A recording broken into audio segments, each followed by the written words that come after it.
Selamat pagi ya Bapak Ibu Saudara semua yang saya hormati. Salam sehat selalu. Bagaimana kabar Bapak Ibu Saudara semua?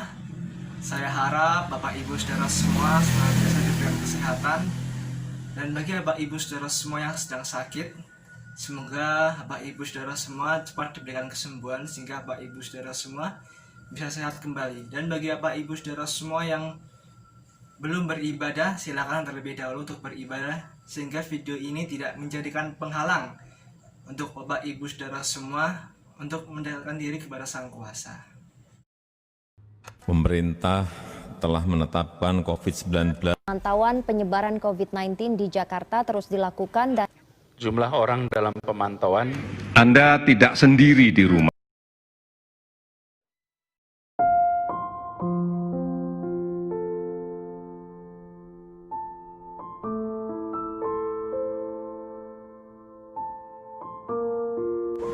Pada kesempatan kali ini, perkenankanlah saya menyampaikan sedikit tentang solusi mengatasi pandemi.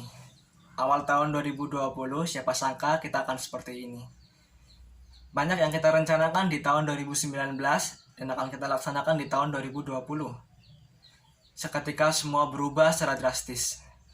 Yang kita rencanakan seolah-olah seperti mimpi. Apa penyebabnya? Ya, adanya wabah virus corona atau yang lebih dikenal dengan istilah COVID-19. Apa sih COVID-19? COVID-19 adalah penyakit menular yang disebabkan oleh virus corona yang baru-baru ini ditemukan. Virus ini pertama kali menyebar di Wuhan, Cina. Penyakit ini sangat cepat penularannya ke berbagai negara di dunia. Virus ini susah dikenali sebelum 14 hari. Orang yang terkena virus ini mempunyai ciri-ciri suhu badan di atas normal, gangguan pada sistem pernafasan seperti batuk, pilek, dan lain sebagainya. Di Indonesia sendiri sudah mencapai 300.000 kasus. Puji Tuhan, angka kesembuhan dari penyakit ini lebih tinggi dibandingkan dengan angka kematian. Namun juga disayangkan, tidak sedikit masyarakat dan tenaga medis menjadi korban meninggal dunia akibat virus corona. World Health Organization atau WHO akhirnya menetapkan status coronavirus disease atau COVID-19 sebagai pandemi. Hal ini dilakukan di kantor WHO di Jenewa, Swiss, Rabu malam tanggal 11 Maret 2020. Awal pandemi corona, banyak orang yang khawatir dengan virus ini. Orang mulai memborong masker, hand sanitizer, bahan pangan, dan lain sebagainya. Bahkan ada yang tega manfaatkan situasi seperti ini untuk mencari keuntungan yang besar. Ada juga yang memanfaatkan situasi seperti ini untuk berbagi dan menolong. Lalu, bagaimana dengan situasi sekarang? Apakah virus corona ini sudah hilang? Belum. Lalu bagaimana dengan kekhawatiran mereka? Apakah mereka masih khawatir seperti dulu? Tidak. Kini banyak orang yang abai. Contohnya, kadang banyak orang yang tidak memakai masker. Mereka lupa dengan tujuan mereka untuk memutus tali rantai virus corona dengan menerapkan protokol kesehatan. Apa saja sih protokol kesehatan? Protokol kesehatan yaitu menggunakan masker, sering mencuci tangan dengan sabun, menjaga jarak, menghindari tempat kerumunan, tidak bersalaman, dan lain sebagainya. Lalu, apa yang mereka harus lakukan untuk mengatasi pandemi? Tentu banyak orang yang bosan, stres, dan jenuh akibat pandemi ini. Hal tersebut dapat memicu turunnya imunitas tubuh, sehingga tubuh kita mudah terserang penyakit.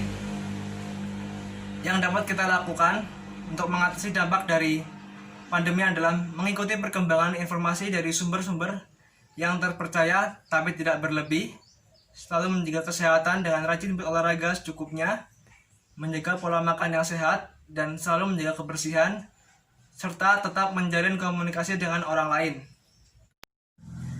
Di berbagai bidang, pandemi juga mempunyai efek positif, salah satunya di dunia pendidikan.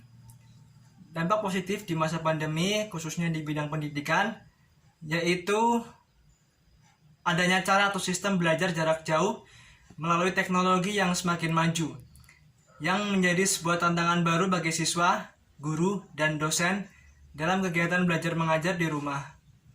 Siswa dan guru dituntut secara cepat untuk bisa mengikuti perkembangan teknologi yang ada.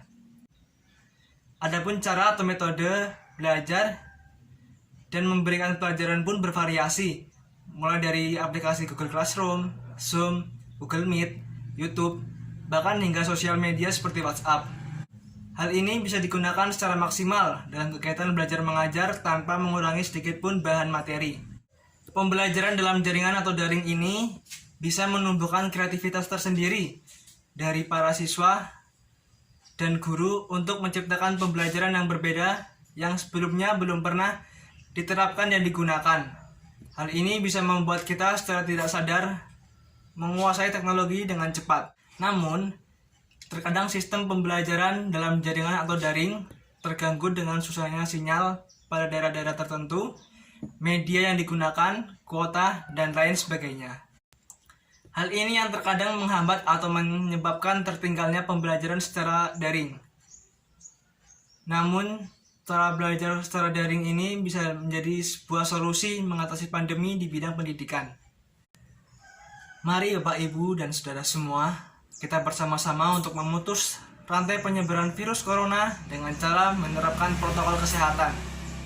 Sehingga pandemi ini bisa cepat berakhir dan kita bisa kembali melakukan aktivitas seperti semula tanpa adanya sebuah penghalang di antara kita. Demikian yang dapat saya sampaikan. Apabila terdapat banyak kekurangan dan tutur kata yang tidak berkenan, saya mohon maaf yang setulus-tulusnya. Jika video saya bermanfaat, silakan Bapak Ibu share video saya. Mari kita bersama untuk melawan corona, untuk Indonesia sejahtera. Selamat kembali melakukan aktivitas Bapak Ibu saudara semuanya. Sampai jumpa di lain kesempatan.